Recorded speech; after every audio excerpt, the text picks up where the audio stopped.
Wewawo China Moses Wamala program wesibe of course abanyambaza waliwo abadamuza abanyambaza Quick Stars Designers ku DTL Street room DT 116 of course ojja kuba contacting about ku not 75 nkaga mwemu 95 7 not 75 nkaga mwemu 95 7 oba not 77 58 nkaga munya 7 3 ojja kubeera ng'oyita ku mukutu ogwa Facebook Delta TV Uganda kujja okusaba ensonga yo in case olina comment oba kyoyagala kyonna okubuuza oba n'okuwabula ku Delta TV Uganda ku Twitter ojja twakozesa hashtag the road to City Hall 2021 oba ne UG votes 2021 mu studios kyayine Haj Nasantege Sebagala Sebana Kizito Sako ne Muzeidan Kaziwe oba Ragadi bonna beegwanyiza ekifo ky'obwa road mayor entebe eri ekyali mu isolation Godfrey Nyakana yategeza nti ajja nesimanyi saweno kefasi bayiba yatero describing omukulu naye bonna betuza bonna balina bwe tubadde mulango balina buli omu ekintu ki waliwo akaba esi waliwo akaba empewo nyingi oyinaga covid oyinza okubeera tomanyi kyakoze bantu twapinga such a lighter moment Muzeidan kankomewo ekibuzo kiralese wali eri ebintu byogerako byonna byakuteekamu nsimbi sako everything tetubeeranga mulimu invisible hand yo awamu oyinza okubeera nga eno Muzeidan oyinza okubeera nga otulaga nti gwabikola ng'emazima eri omukono gwa state gwe tutamanyi kyemanyagala okunyonyola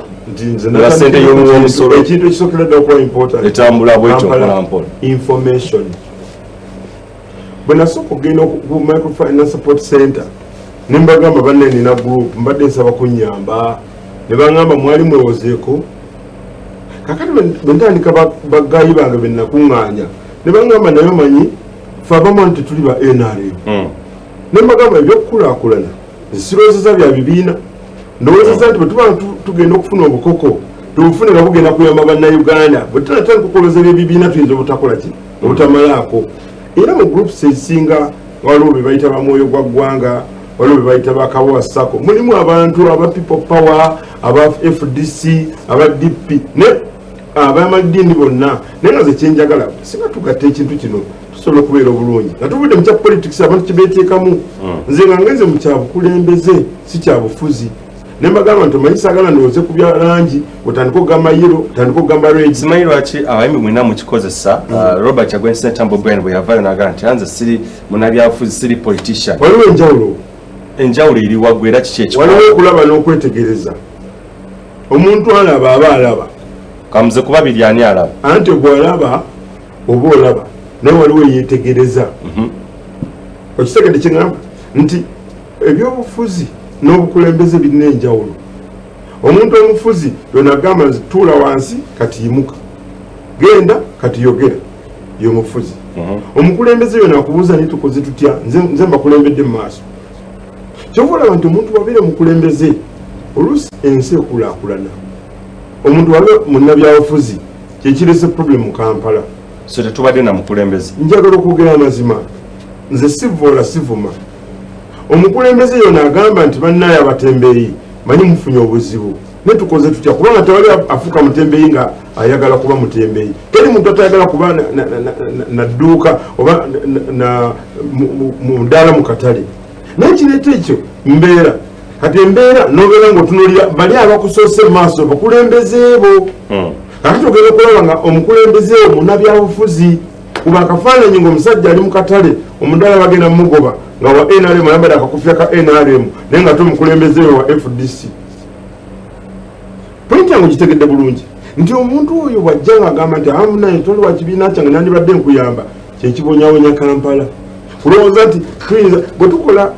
unification of all these political problems ne tugamba nti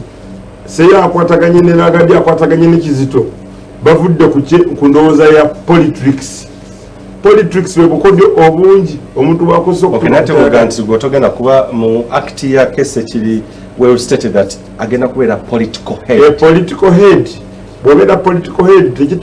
tekikwetagisa kubeera nti oyaga political head is a person who is chosen by people politics akazannyo akakolebwa abantu okubeera nti amaanyi g'abantu ge gakufuula ekyo amaanyi g'abantu gava ku byoyinza okubakolera oba ku byoyinza okwogera abantu abasinga boogera nga tebalinakola ate abamu bakola nga tebanayogera kyoboolaba nti abantu bembadde nyamba okufuna obusente obwo tubadde tugattagatta mbadde sibyogera mbadde mbikola mbadde sibisuubiza mbadde ngezaako naye nga ate mbadde mbigerezaako nga sirina maanyi ago singa nfuna amaanyi aganfuula political head nze ebyange tebibeera bya bufuzi bibeera bya bukulembeze. Ogenda kukwasaganya otya ebintu bino ebibiri mu Kampala informal sector ne formal sector okubalansinga ebintu bino ebibiri okulaba nga abali mu informal sector abakati betwogera bali affected nnyo of course mu Kampala wanene okulaba nga obalansinga ku gamba eryato both the informal and the formal sector ng'abantu mu Kampala tebakala buli informal sector lwetereera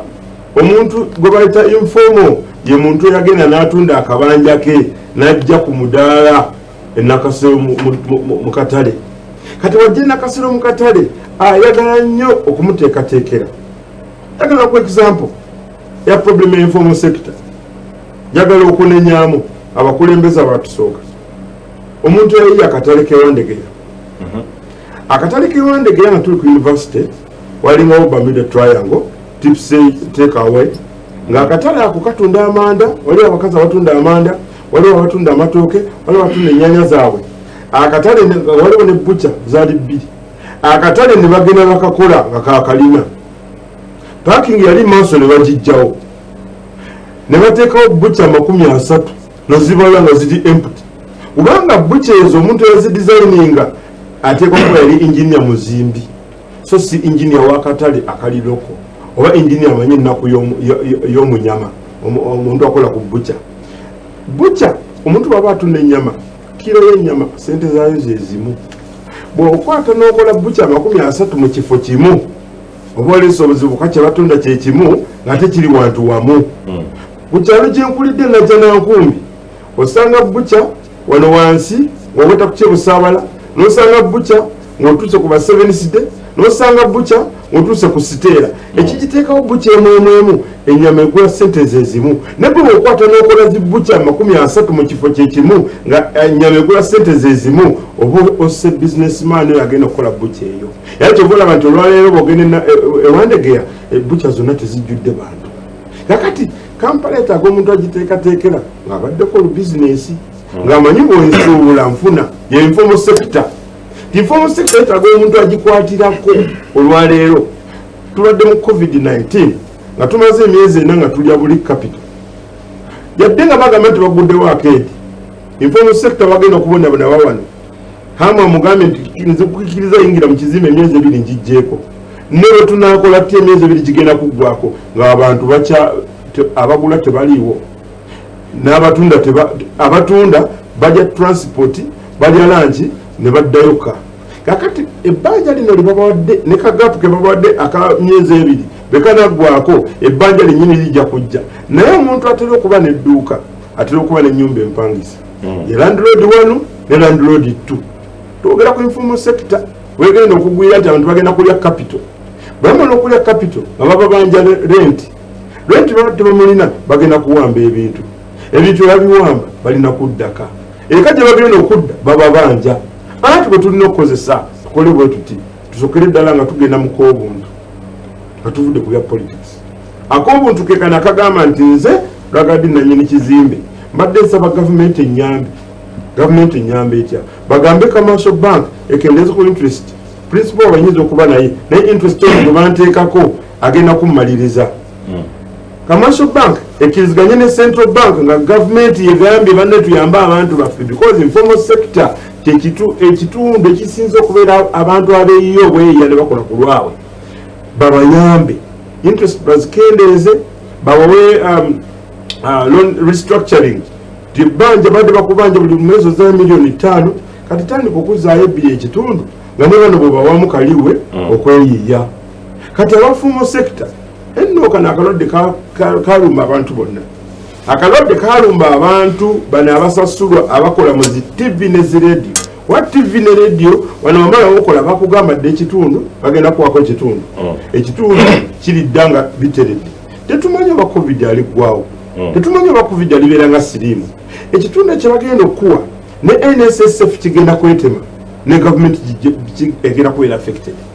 emisaala gino gye balina okuwa abakozi ba gavumenti giva mu bintu ebikolebwa ng'emisolo. Emisolo bwe giba nga abantu tebacha airport sinzibula takyali agenda Turkey takyali agenda China kusuubula kitegeeza akedi zigenda kutunda bizirina nazo zigweewo. Kiki kyogenda okukola? Kyogenda okukola Lord Mayor atandika bwe nti we talk about so many issues ezigenda okuyamba abantu kubanga we lobby for them. Ekisookera ddala tugere ne central government interest rates zisooke zikke. Commercial bank eziwadde zitadde landlord ku nninga zimukakkanye abeere ng'ateredde. Landlord bw'atereera tenanti agenda kutereera n'omuguzi ajja kumanya tebagenda mumuseera wakati buli alina engatto akimanyi tagenda kudda mu gisuubula Amerika kyatunda kyekyekimu agenda kumazaawo. Kakati kyeŋŋamba nti bwe tuba tuyambye abantu bano to lobby for them. Eno Uganda yatandise butandise okuva mu COVID.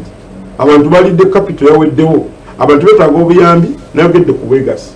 nayogedde ku information. Singa abakulembeze bavaayo gakwera mu P Lord Mayor n'ogamba abantu nti waliwo fandi gye bayinza okuwa ne weewola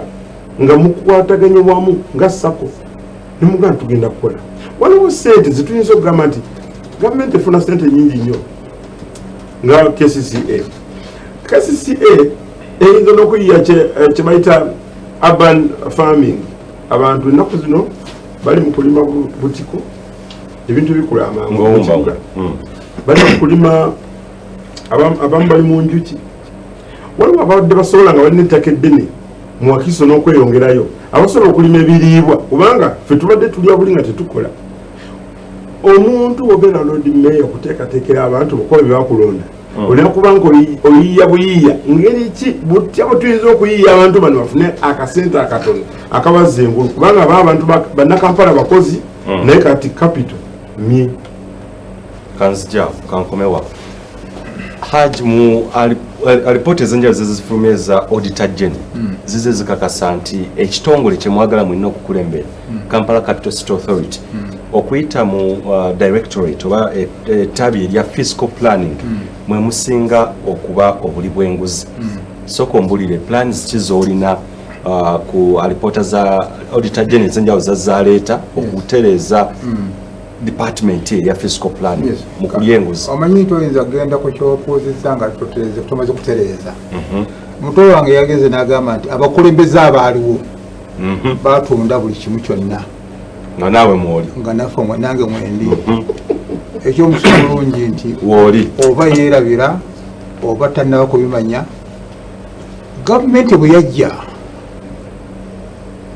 bagita okuddamu okuzimba obuti ebyenfuna restructures. Bagamba gavumenti bwejjeeko buli kimu kyonna kye mulina ne baleeta kye bayita ogamba nti mutunde buli kimu kyonna kibe nga kikoze kibuddewo privatization. Mwe mwagendera Railway, mwe mwagenda UCB, mwe mwagendera Coffee Marketing Board, Lint Marketing Board n'ebitongole ebirala byonna. Kampala State Council yalina ennyumba 275 ye yali esinga ennyumba mu East Africa nga councils. Nibaga tetuyinza kugumikiriza nga mulina ennyumba ezo nga tezirina kizivaamu kubanga wamala twamubanga ennyumba eri valu enakasero eri katugambe eri mu miliyoni katugambe nga 5 z'olabadde osasula. Wamala tumugamba nti agenda asula mu nnyumba eyo ng'agenda kusasula katugambe siringi 20,000. Awo tegako amasannyalaze tegako amazzi zigenda okuvaayo nga sente zivaamu nga mpitirivu ne basalawo ennyumba zonna muzitunde. Si bagamba tebayagala bazitunde naye yali policy yaki ya gavumenti nti eyo rehabilitation gundi yajja eyo yateekawo enkola. Omuntu ayinza okwebuza Haji obadde muwabuzi wa President Museveni ebyo wabimugamba? Eyo policy enjawulo ya policy n'obuwabuzi bwa njawulo. Eyo policy eyajjayo to restructuring ebyenfuna by'eggwanga lyaffe. So ojjukira bulungi nti twatandika okukola twagenda bada trade n'ebirala bifaanana ng'ebyo sijja kubiddamu ne bajja bateeka nti bwe mwagala mubugyeyo first of all musale ku sente zammwe muggyeko 0 mukole kino kiri mwe mwagenda n'ebizimbe ebyo ne byonna. So Sebana kyabadde ayogerako obulimba bwereere. Sebana akyali muto obaoliawo nti yensonga lwaki nkijjeeyo abantu badde bayinza okulowooza kati abaaliwo batunda ebintu kino no it was policy. Akati kanziko question yo gyogambye nti lwaki editor general balaba nti awo kawuka wabadde kimu ku bitongole ebisingamu obuli bw'enguzi okusinga directorate eya fiscal plan. Omutawaana oguliwo okusinza okuba ogw'omutawaana kwekyo kyonna kyonna nti oba oli awo abantu baffe tebaluma bakusiŋŋaana ekintu ekyo abasinga obungi babadde mu Kambalise Council babadde bava mu buve ne bagenda tebanne bakwatibwa nga ndi road mayor tujja kulobinga bateeke ku pressure amateeka gakyukemu nti bagenze mu ngeri efaana bwetyo nga tona bakugamba nti bakujja ku mulimu n'ebyo nebina byolina bekoleki babe nga bebikwata si bikwata mu mateeka nti tewali mateeka naye nga tusaba etteeka abafalansa balina enkola yaabwe era ensonga lwaki ensi zaabwe temuli nnyo byanguzi abafalansa bagamba nti wamala bwe tukwasa omusango sooka gwonyonyoleko nobanga oba gerite otusanga obwegeredde miki omusango naye ate watugamba nti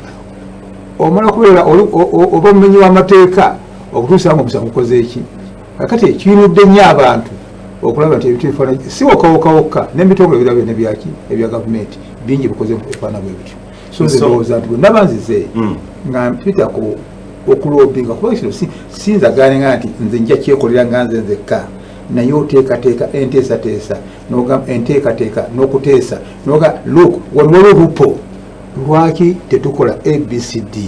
olinakola bwe tutyo tujja kubanga ekyo nekyo tukiwuze eki tukiwonye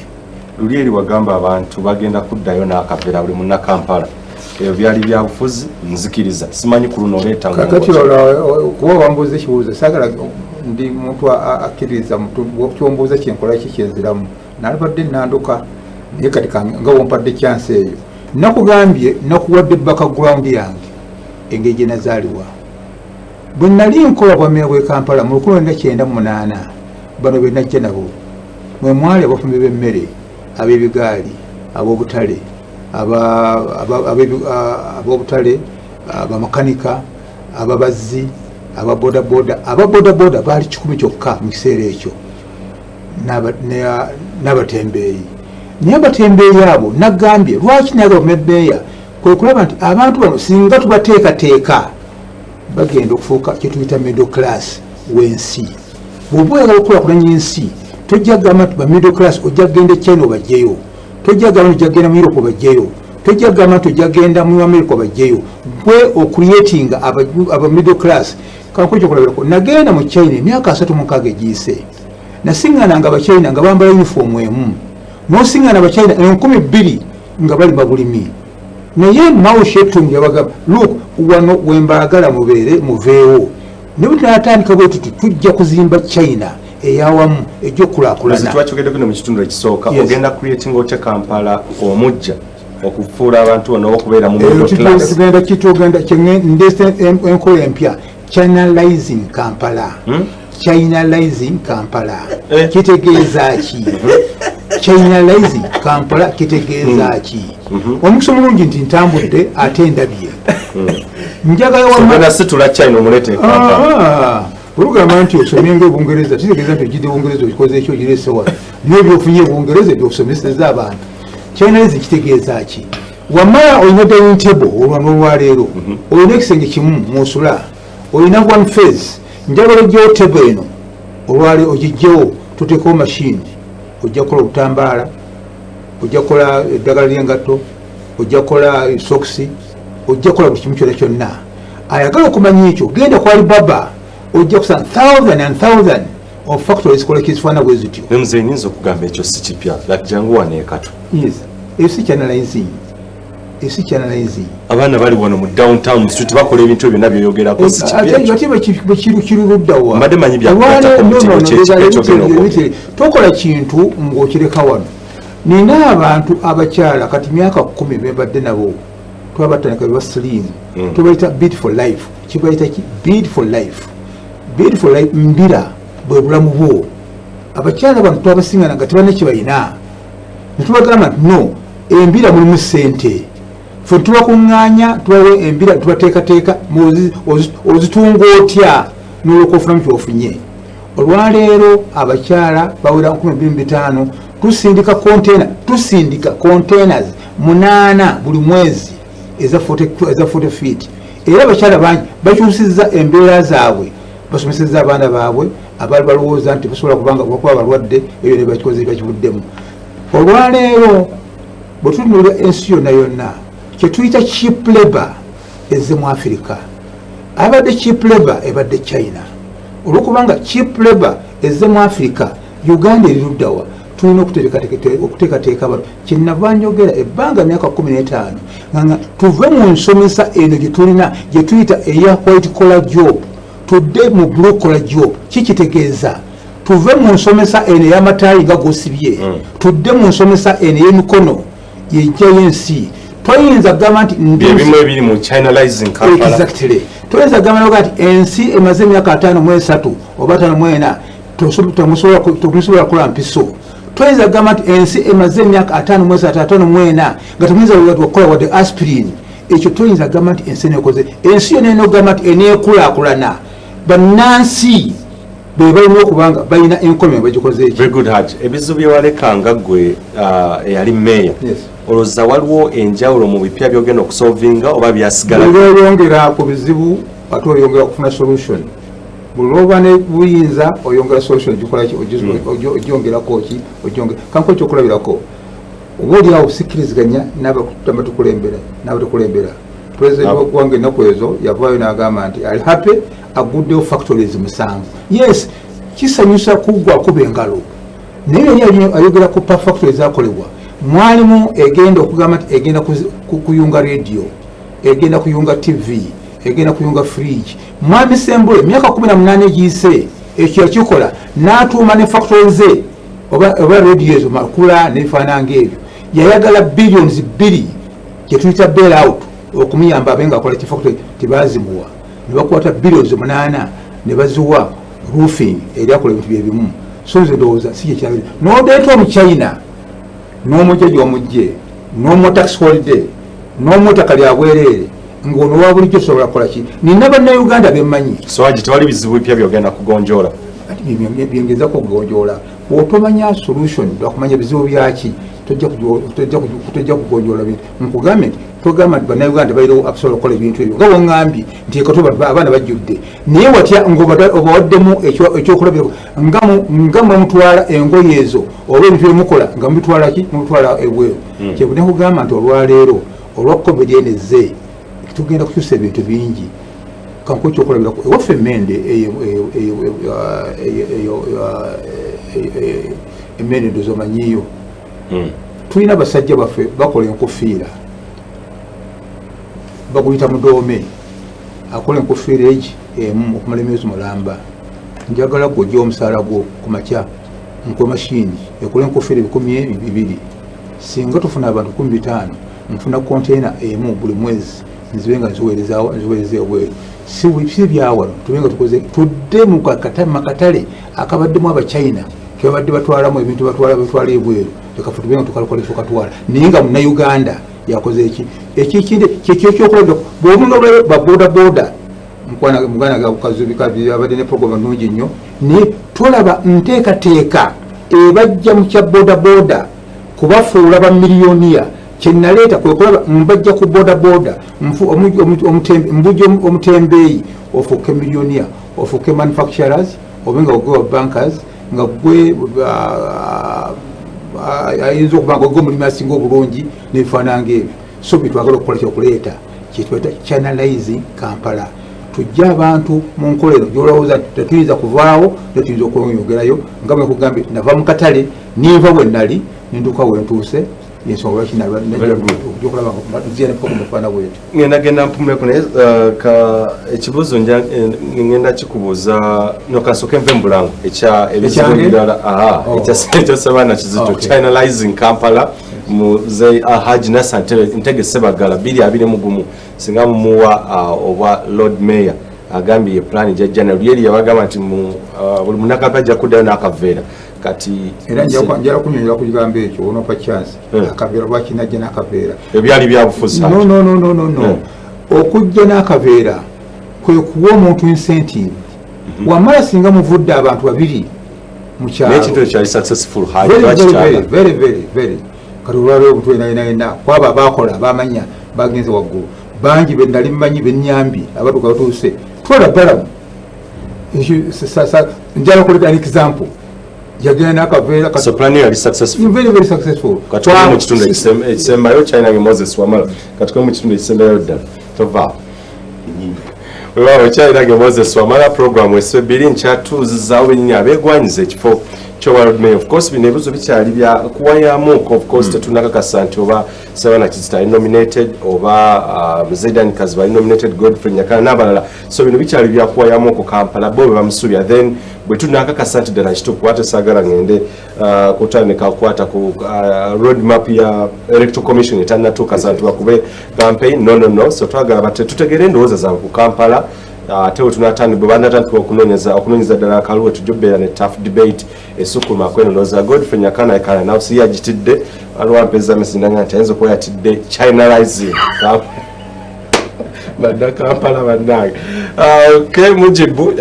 kyakudusa agamba seya bamuwe buwi afuluma agenda n'okugenda abalala babiveeko odd point wapa someone feared to come Chinaizing Kampala Chinaizing Kampala kiwedde gwe tukuwadde oyo Norman Cash Mr. Seya mukadde wangendo umule leka abavubuka baddukanye Kampala Ivan Sebuliba Magezi Samuel Kiria Chinaizing Kampala hashtag yatansedde okutambula sebo okesa ngo kimera ovola tusigwe akakasa nti omuntu oba emyaka giweddeko sinono Norman Cash abantu bangi bagagawala ku muleme gwa Seya kubanga yagoba City Council n'olwekyo banna Kampala nze Haji mwesiga ku muntu wa wansi okay Lord wali okay now listen to him mbo kisasi nyumba ya subi that was then before COVID-19 before Christ forward banana neka nzijebo Haji nga sinada wasebana endoza zompidde kumpize zimuneza mukadde wange Dan Kazi lwaki temugatta amanyi wamu implementation yo oteko ta mukola okay yes endowooza akenenge ndowooza zonna endowooza nnungi nnyo sina doubt about it ndowooza nnungi nnyo omuntu ayinza okugamba lwaki temugatta at least temubeera anti kyemudamugamba tuwaddewo nemuga ajja negatteko tukutwakwa lwaki gwe si kumwegattako nze mukulu kirabulabi kanzijewo sajjolo anzijewo sebala Kizito ebizibu bya Kampala of course kwotadde ne infrastructure of course ekya corruption Haji nakimuwadde nambulira zi plans njagala okumanya infrastructure oba okutereeza of course wayogedde ku nguudo nawe kennyini ngwe nga Lord Mayor olowooza plan like kitya oba plans kizoolina okukulaakulanya infrastructure mu Kampala okujjako nga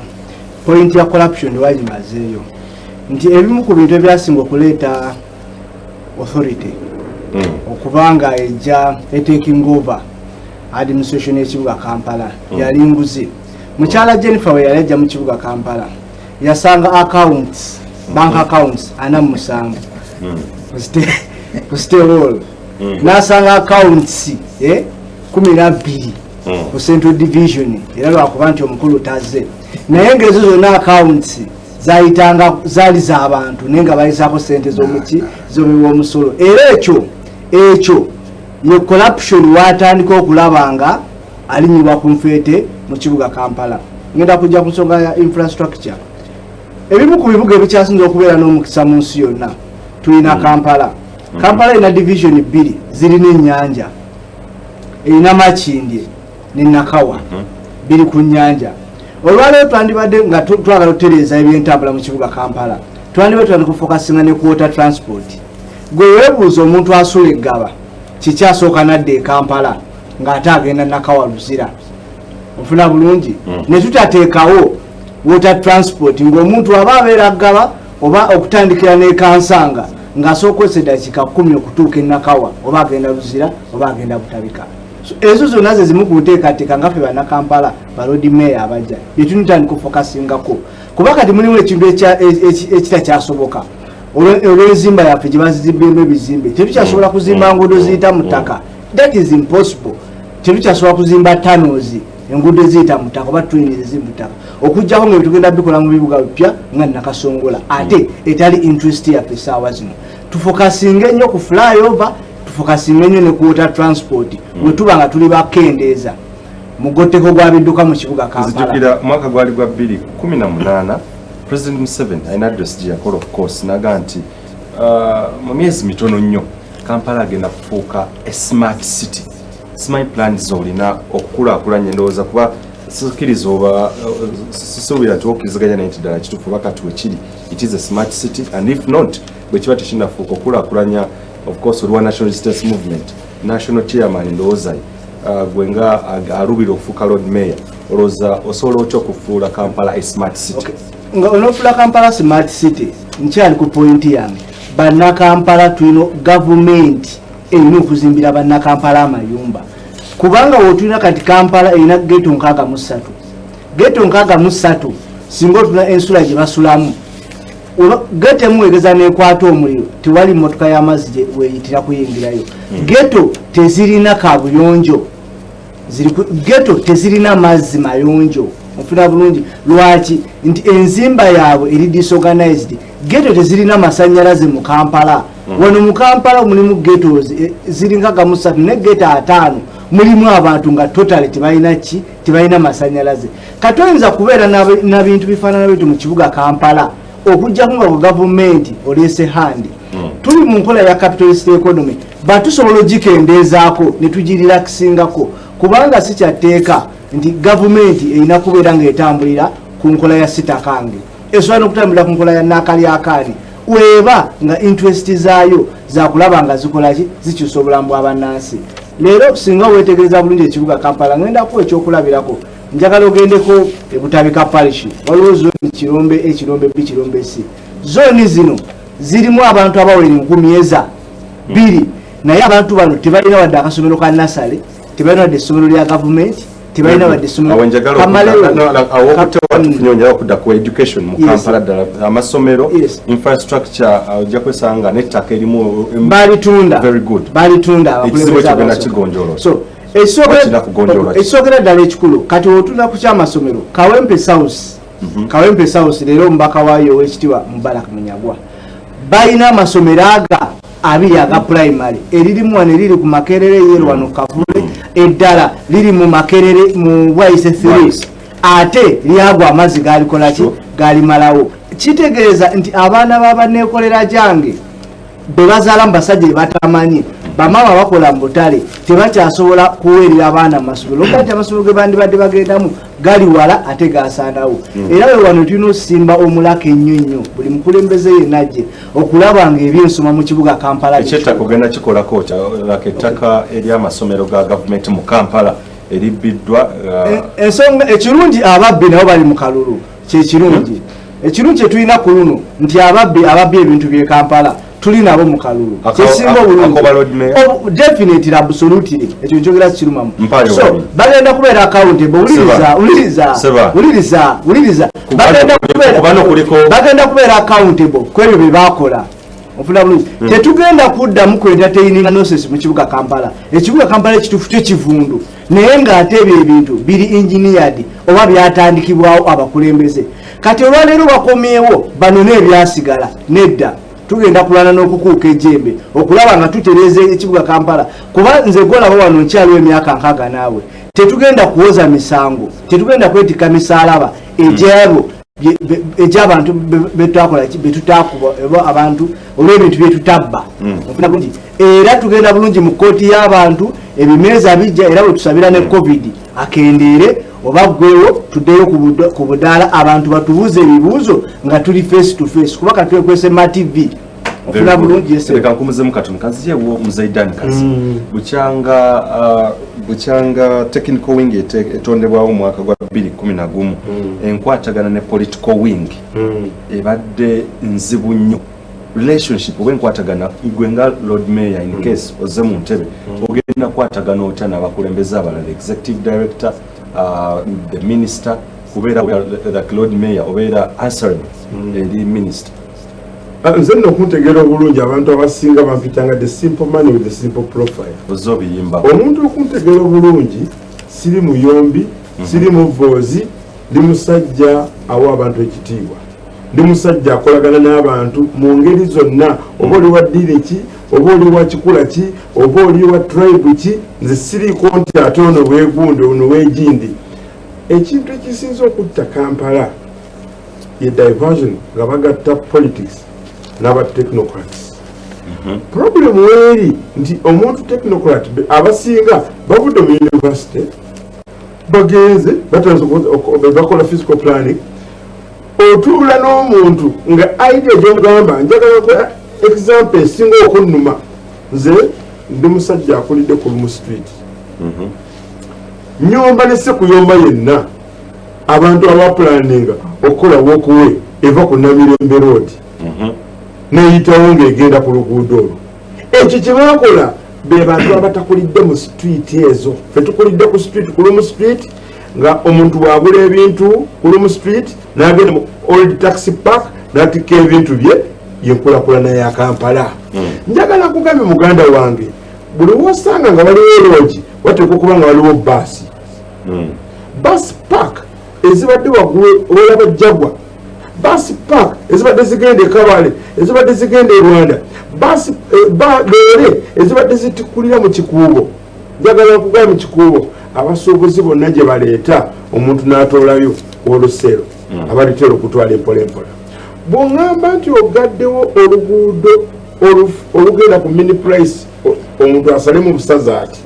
loole eno nebeera nga tesobola kuyingira Kikuubo oba okendezeza ekonomi y'ekikuubo. Kyekisookera ddala oyo physical planner nga physical planner yagadde abantu batambule nandibadde nga physical planner yandibadde alina idea y'ekibuga Kampala ne bateekawo okuwe ku parliament abantu gye bagenda okulambulira parliament nga tewali nnyo kyetaaga loole kujjawo. Naye bw'oŋŋamba nti ogadde bizinesi z'abantu buli lumu ogiraba ejjudde hoteri ekireeta hoteri batuwalisita abava mu nsi endala okujja mu Uganda basuubuzi abajja okukola abasuubuzi ekitta paaka empya wakuba etambula Kirireeti point ogitegera bulungi nti oluguudo olwo lwe baggala basooka okubuuza abantu ddala luno betwetaaga okuggala waliwo enguudo zolina okuggala ogambe nti physical planner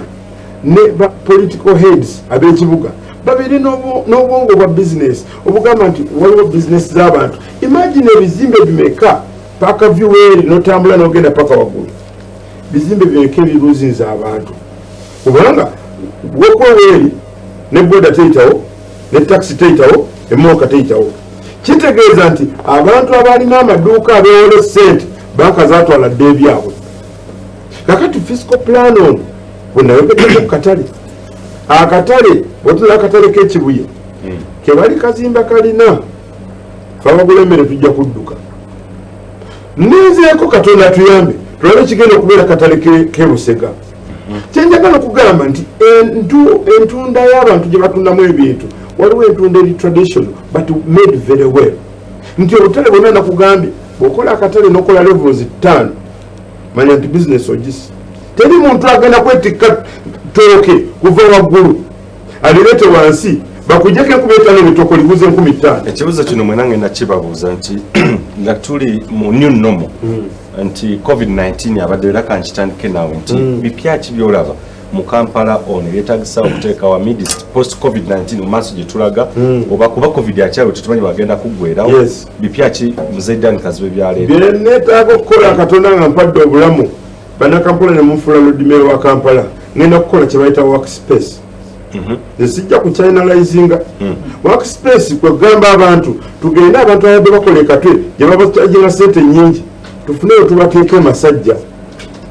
akataka tujja kagula basajja ssente ntono nga tebabasasuza nga babasasuza katwe gye batandise okuzimba ebizimbe by'amaanyi.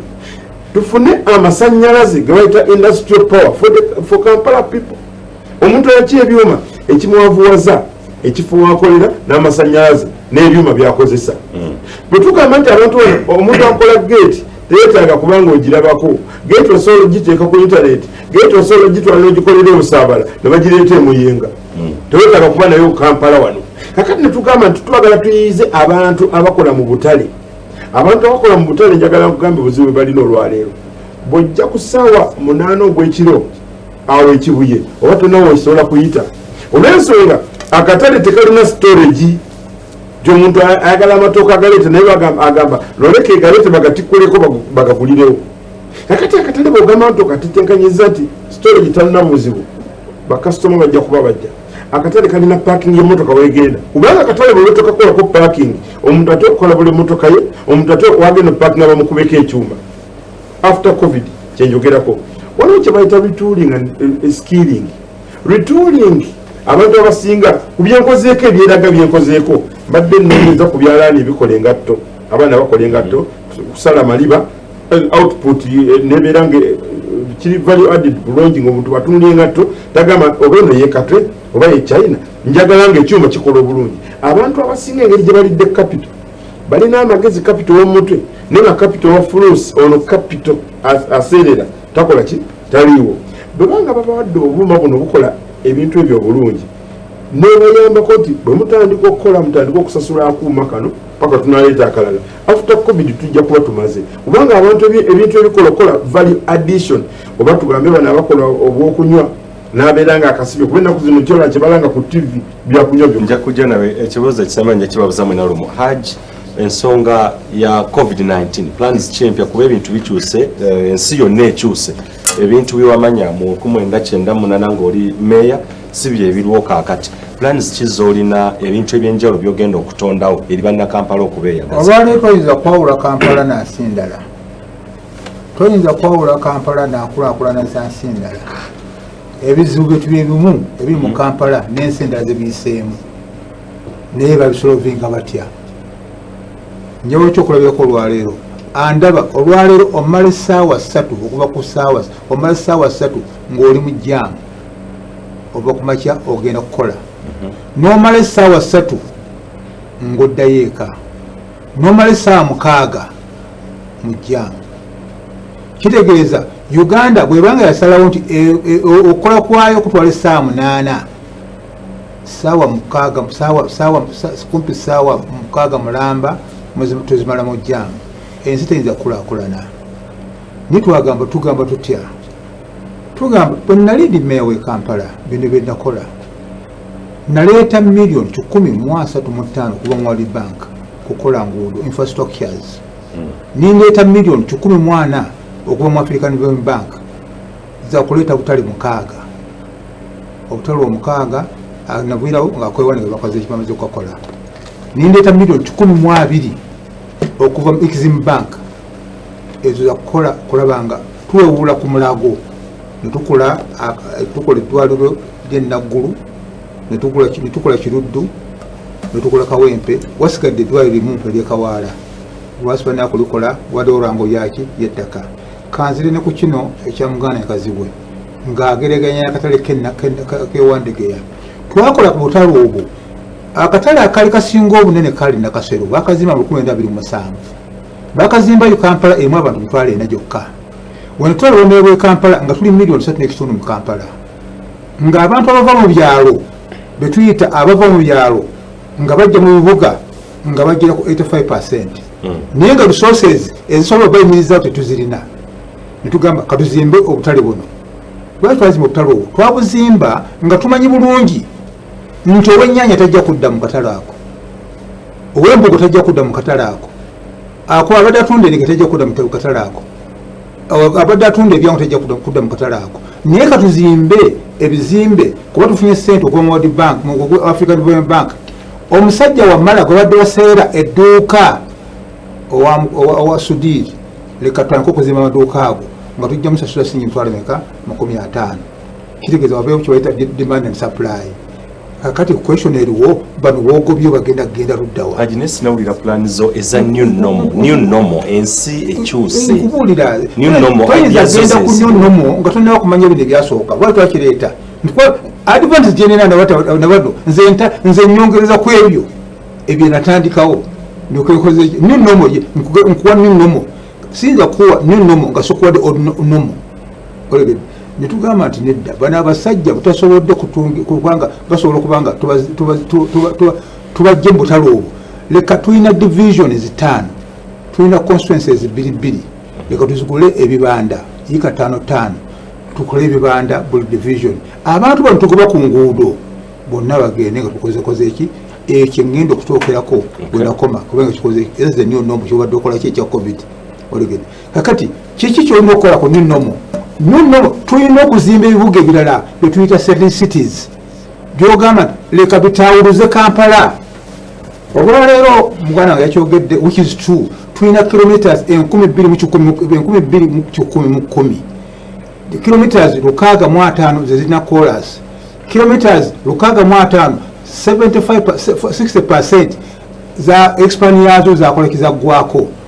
tuzikoleze tutya twaga tulongose enguudo ezo zibaga zikolebwa ekyo kwa jambo batumukonezeza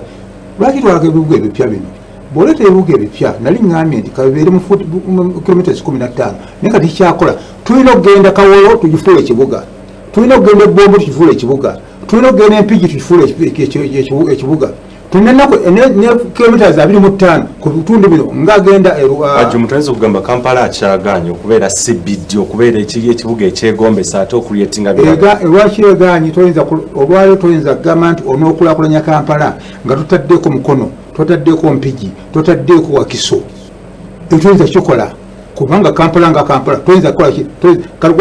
bagenda kweta baasi toyinza ganda zinaddukira mu Kampala mokka okujjako ng'olongoseza ebibuga ebyo so kiroka kisobola okuyamba nti nabo basobola okubanga bakola ki lwaki oyagala kazibu akyogeddeko okwongera ku bbeeyi esinga okubeera awo wansi abantu bajje wano abadde expensive obatwala okola ki abantu badde bajja mu kibuga wonna wonna babenga sokyajja mu kibuga wonna naye nga basobodde okukola ki okugenda ewala kankweko wamala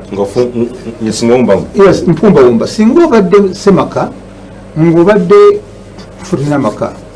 ng'olina eddiiro lyo oba efumbiro nga mujja ebiyenje bijjawo nga wali sukaali nga wali wamu okawuka bijja kujjawo okawuka naye bw'ogenda ng'oyawula sukaali oyo ojja kwesiŋŋananga tebijja kujja mu kifo kyekimu n'enzuukanya y'ebibuga byebakola ki babikola yawula abantu basobole okuba nga tebajja mu kitundu ekyo babenga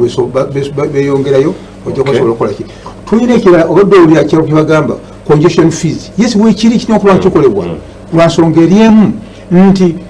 bw'oteekawo congestion fees bino bye bijjirako ojja kuba ne buses ojja kuba ne bus line nozikola otya zino zigenda zizimba okulaba nga sente zeeyongerako ebisinga obungi nja bikuwa kuba kati olwaleero nga wogenda tulina kaseera katono naye programu nkulaga ekibuga nga bakikulakulanya nkugambye toyinza kukulakulanya Kampala nga omwawudde ku bibuga ebirala ebyakulakulana olina okubanga Kampala omugereganya ebibuga ewasebana Kizito we are speaking of the new normal ensi ekyusi ne Kampala alina okukyuka because twogera ku CBD kyekimuku ekyo ekirina okubeera ekifaananyi oba the image y'eggwanga Uganda kyekimuku ebyo gwe mu new normal za biki oba plans zo zeziriwa zoga nti ddala kituufu bwe tukola bino ne bino mu Kampala tugenda kufuula Kampala a real CBD ate era mu new normal post covid yegombese buli muntu agiraba ekisookera ddala twetaaga tupulaningira abantu nga tulina database yaabwe olwaleero mu kibuga Kampala URSB ebitongole ebivunanyizibwa ku kuwandiika bizinesi z'abantu URSB mu Kampala mu Uganda toyinza babuuza nti bizinesi meka eziri mu Kawempe division nti bizinesi meka eziri mu Nakawa nti babodaboda bameka abali mu division bweti so kyetwetaaga mu Kampala tusooke tuwandiike buli muntu akola tumanye nti enamba y'abantu bweti ono noono bakola omulimu bwe guti tumanye nti enamba y'abantu bweti bakola omulimu bwe guti naawe apulaningira abantu bano ojja kuba omanyi nti abantu bempulaningira abantu benteekerateekera okukola bali enamba bweti beetaaga ekintu bwe kiti era mu budde bwe kiti naye wetunaaba tetunasetinga database ey'abantu ekibuga kwe kyopaletingira kubanga mu Kampala toyinza keera ku makya n'obuuza ED oba n'obuuza ne Directorate ya Finance nti business meka eziri mu Kampala tebazimanyi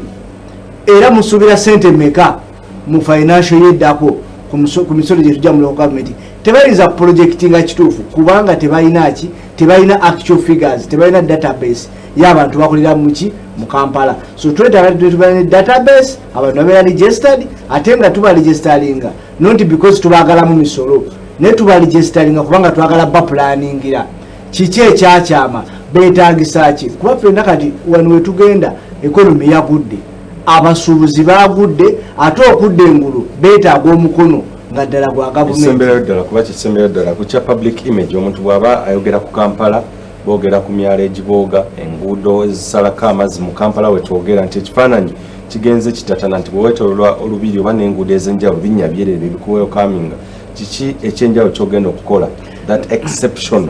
ekigenda okufuula Kampala ekifaananyi basically ekisookera ddala naddala ensonga enkulu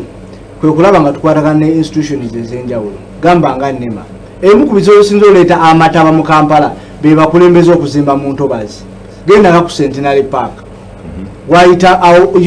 initially pulaani yawo tewali wakuzimbwa naye ebifo byonna byonna ebyentobazi mu Kampala bizimbiddwamu amazzi gye gayitanga kati neweesanga nga amazzi tegalina we gayita singa olaba enkuba ng'ekedde wano ku sawa ya Airtel ku Jinja Road amazzi gabulako kuyingira kati Internal Affairs na Electoral Commission amazzi gonna we gaali gayita ne galegama mu kibuga Kampala bonna bazimbyewo so kiki kyetwetaaga okukola kwe ku making sure nti abantu tebaddamu kuzimba mu ntobazi ekyokubiri kwe ku making sure nti abantu tubasomesa nti temusula akasasiro mu myala ekyokusatu n'emyala gyennyini egizimbibwa gizimbibwe kati in the modern way gizimbibwe waggulu naye nga gizimbibwe naye nga wansi wasobola toga excavator's agasobola okugogola emyala egyo ne gisula kasasiro wabweru ate nga ne kasasiro wabweru avaawo si nkuba kukomawo ate nekola ki nemuzaamu bannakampala mbagaliza ekiro ekirungi n'abatabadde ku TV mubagambe sebaana abatumidde. Very good. Mzaidan Kazifu. Yes, ekifaananyi kya Kampala bwoba omuntu ayogera ku Kampala bintu byanjawulo naye bibi ebikulembera of course gwe nga Lord Mayor ekifaananyi kya Kampala ogenda kukikyusa oti kiterera kiti Kampala eterera abantu bakola abantu boogedde ku byamayumba abantu boogedde ku byaki when you don't have a labor force you cannot get capital kyembadde nsaba nze Katonda wampa obuyinza Katonda wampa obukulembeze banjagala nkyusa ekintu mu KCCA ekisookera ddala tukole a technical system eya education abaana bano boolaba nga babeera mu Kisenyi abaana boolaba nga babeera Kimombasa Katwe abaana b'eri Pande eri Kevina nomala obateeka mu ssomero nga liri technical n'obayigiriza okwokya ebyuma n'obayigiriza okukola ensawo n'obayigiriza okukola engatto abaana abo bagenda kuba tebakyanoonya mirimu kuba problemu ya Kampala kunoonya mulimu kati Kampala yazeeyo ku zero yali seetenze kyenjagala okwogera njagala kwogera ng'omulanzi abantu bagenda kubeera mu arcade kubanga capital baamulidde abantu balina ebintu byasobola okukola nga bya mutwe abantu basobola okulima okulaakulanya Kampala okulaakulanya Wakiso si bwe abadde bakulaba abadde bandaba obudde bwammwe tebumala njagala mbagambe kkiriza njagala mbagambe mbasaba mu mpogo Lord Mayor mbasaba mu Nesigi mbasaba bengerezaako okutandika empeereza ekyo kirina kwogerwa after kamyufu olwo ntandise eno gye bayita kamyufu olinga gwakakasa nti wakalidde dda mu nteekateeka za Katonda naloota nga banyambaza omudaali nga mpangudde njagala ekirooto kyange kituukirire bannakampala njagala mu Nesigi njagala mu njagale solwana okutuukiriza kirooto kyo bannange Katonda mulungi mbagala nnyo ab'e Najjanankumbi ab'e Namasuba ab'e Kawempe batayi bange ab'e Luzira biina mbagala nnyo bannange abeerubaga sibeerabidde Kawempe boys mwebale nnyo mwebale dda kumpagira Alhaji Nassante Gesebagala kusemeza ddala gwekifaananyi omusogonina nti nze nkibaddemu ogenda kulongoosa otya ekifaananyi kyewaleka byeri kati emyala gyonna gibooga masekati ga kibuga enguudo congestion buli kimu ekikulu kyonna ye resources gye tunakomya okufuna resources njala wamala weteeke naawe nga nannyini maka mu maka go oteekamu ssente meka olubalaza olukoze bweba luganyuma tolukola kitegeeza resources ekoze eki bwe tunuulira resources olweze tulina olwaleero okujjako nga oyongedde ku byenfuna y'abantu kyenagambye eya channelizing Kampala abantu batakuba balina resources tojja kulowooza Kampala nti eneekola kyeneekulaakulana omuganda agamba omuyonjo omutono gwe gukyamya ekinsutu kyaki kyenkoko so nolwekyo leka tuteeke abantu baffe amaanyi babe nga bafuna nga bannayuganda be basinze ensimbi si bagwira kujja kutwala ssente zonna nibanga banakugasokoze ekibatutte sente ezo era nja okutegeeza nga nakadda kuba mmeeya w'e Kampala abayitodde mbakomyawo olw'ensonga nga nakadda kuba mmeeya w'e Kampala abayitodde mbakolaki mbakomyawo lwaki be batandika ekintu ekyo bw'obanga oyagala abantu babe nga bakulaakulana oteeka okubazimba olwaleero waliwo ebbasi ezijja z'abaani ntwala omukisa guno mwenna okubasiibula meeya sikugezaako sikujja kukola bivulu sikulonda muntu nti naye muntu ewa meeya nga talina idea mulonde Sebaggala alina idea atambudde alina experience azaaliddwa mu Kampala akulidde mu Kampala agagalidde mu Kampala ye muntu omutuufu okubeera nga ye meeya w'e Kampala Nasa ntegese Sebaggala of course ebadde just edition 1 kuwayamu kokongera kutega akamyufu of course tekannaggwa tetunategera ani ayiseewo kati bwe tunaabamanya electoral commission wakati k'ebyokulonda nekakasa nti ddala kituufu ono noono bagenda okubeera tugenda kubeera ne massive debate okwongera okugaziya ensonga ez'enjawulo okufuula Kampala a green city ensonga ez'enjawulo infrastructure in the new norm egenda kubeera etya kuba nti ebintu bikyuse nnyo tekinologiya n'ensonga ezo zonna zonna baaliwo abatusuubiza internet oba internet yes ey'obwereere newenjogerera wano kati my god era batakumira mpeera bakumire ne bayiza nnyo ddala dizana wange Stephen B.O. Biwabo of course aba Quick Start Designers ku Room Street, that is eduka oba ekizimbe DTL eduka DT 116Y11 then jamu kuya kuna manoti 75 kaga moya mchenda mutano 7 tujja kubeera nga tusinkana kumacha olwencha program go katukole ne twogere ne Asman Honorable Asman basalirwa ensonga za Jema Sako n'ensonga ezotulira mu byobufuzi by'eggwanga Uganda ne opposition bagenda okubeera nga boche boogera okutwaliriza Mwami Museveni okumujja mu bukulembeze buno oba balina ekinjawo kye balina oba tebalina. Nkoze ne William ku kamera ne mugana ngenyo Kamoga Ali linnya liri eddala ku mpewo wendyogera bajja dyogera mu Big Show Ivan BS Match producer wange ne Philip Chiwoma mu control room. Of course mbebaza mwena badde ku Facebook comments over 200 views over 5000 banang mbebaza ddala okusaayo obudde bane mu abasinga era mugende maaso kuwa ensonga ez'amakulu okuzisosowaza n'okutwala ekibuga Kampala mu maaso saako ne Uganda ey'enkya. Nze Moses Wamala.